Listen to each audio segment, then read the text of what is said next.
And the news department was given the job of doing it, a 3-hour broadcast every morning. And so they had nominated somebody in the news department to be the anchor person. And it was me. And part of their role turned out to be to do commercials just like Dave Garroway did. In our own words, my own words, one reason they picked me, I think, was for ad-libbing, a little humor if possible, to kind of kid the advertiser, once Garroway and later Arthur Godfrey modus operandi. I only did one commercial and was immediately ruled out of doing any other commercials. The commercial was for Winston cigarettes, and we were doing test marketing for Winston. It just been introduced, and I had several meetings with the ad agency about how they wanted to treat the subject. I was going to kind of ad-lib around it, and so the first day we did the program, and they had said the slogan is, "Winston tastes good like a cigarette should." And so when I went on the air with it, I said, "Winston tastes good as a cigarette should," correcting their grammar, of course. Well, I didn't know it at the time, but bells were ringing in the control room.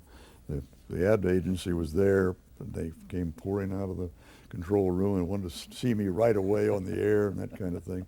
And they called me into a meeting immediately after that and said, "You know, why did you fiddle with our slogan?"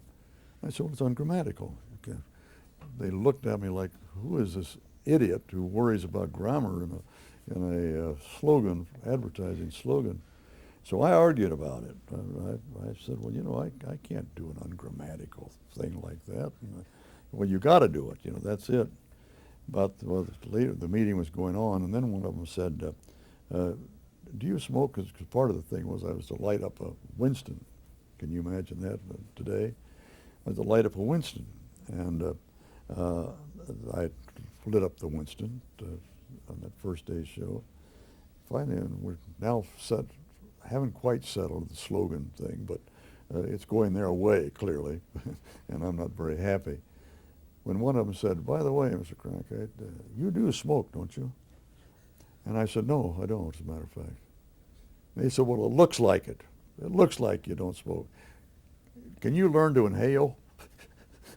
And I said, "Look, I think this is going far enough. You know, I can't say like a cigarette should, and I'm not going to learn to inhale.